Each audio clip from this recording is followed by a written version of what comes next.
Liberty concert last night.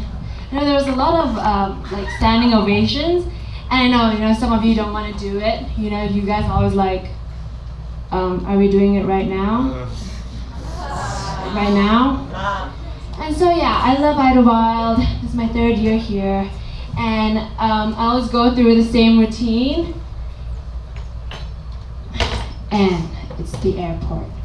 So you go through the airport, right, and you put your bag into the luggage car wash things, and then you have this like officer sitting and like watching the little X-ray TV screen, and this Einstein, he is chosen to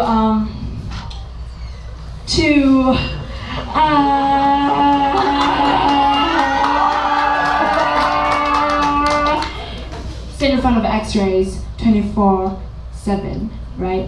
And so, have you looked into that thing? I looked into that thing and I couldn't make out one thing, right? And he's going there and he's like, what is that? Is that like a hair dryer and a scope? That's okay. Next. Is that a bowling ball candle? I'm fine with that.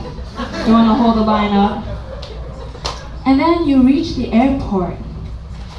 No, not the airport. You're on the plane now, right? So you're on a plane, and the pilot, of course, always has to come on the PA system. This guy is so excited of being a pilot, he can't even stand himself. And so he's like, well, I'm gonna take it up to 2,000. Then I'm gonna make a left by China. Then maybe a right. And you're at the back going like, yeah, fine, do whatever you gotta do. Just get me to where it says on the ticket, really, right? And then the air stewardess, they always do this thing where they're like pointing the emergency exits, and they're like, oh my gosh, I got this. They're like, here are the emergency exits. And it's don't you think this is a very vague point, right?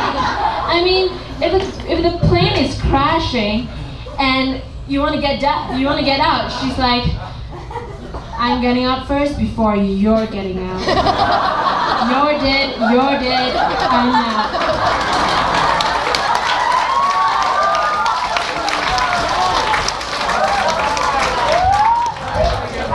And you know how they always close the first class curtain, right? Before they close it, they always give the little look.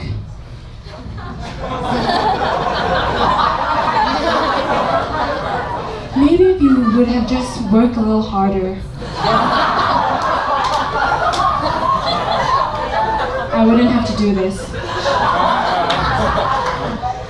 Alright, then you're in the dining hall, and you're thinking about, you're in Idlewild, you reach your destination, and you're in the dining hall, and you're like, I'm so overwhelmed, what to eat.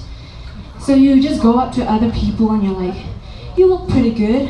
What are you eating? Maybe I'll have that. And then you go grocery shopping in town, and let me just tell you, the whole supermarket itself is designed to make you lose all sense of your own life outside the supermarket, right? It's like a casino. There's no clocks, no windows, and no easily accessible exits. You go in one way, and the cashier, you go out. And you can see what happens to people when they're walking in. They're like, okay, I'm gonna get this, I'm gonna get that, I'm gonna pay for it, I'm gonna get out and return to my normal life. And you see that same person 10 minutes later.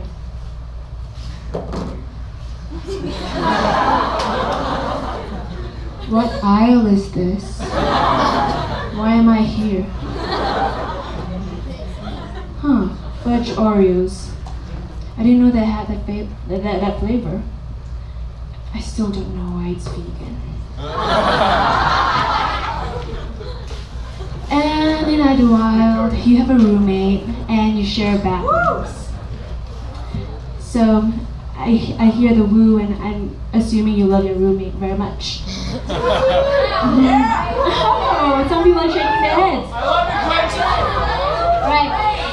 Isn't it weird, right? Like, people have this thing with hair, which they find very gross. Like, whenever it's on people's heads, they're like, okay, you have pretty hair, but when it's not, you see it on the floor or in your food, you're like, oh my gosh, it reached its expiration date. So, you're in your bathroom, and you turn on the water, you know, it's too hot, you kind of adjust it, because after a while, you don't really know the temperature that low yet. And then it's pretty okay. You see a strand of hair in front of you. And you want to get it off, but you don't want to touch it. So you can't actually take the shower head and... right? Because it's built into the wall. So what you do is, you kind of like splash it. And if that doesn't work, you keep missing, you try to let it go down 1 foot at a time.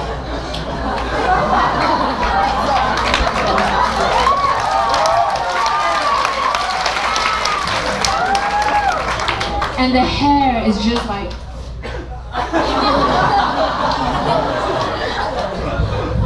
And let's talk about toilets. You know, we share public toilets around campus, right? Have you ever flushed the toilet and you just see the water rising up? This is the most terrifying thing that could ever happen to a human being. You'd do anything to stop this. You'll even start talking to it like, please, don't do this to me. I didn't do it. This is not my responsibility. And then you're just hoping that no one else is waiting outside to use the toilet. So you check. Sorry, I know you guys can see me. Oh shit, damn, there's someone out there. Shit, I didn't do this.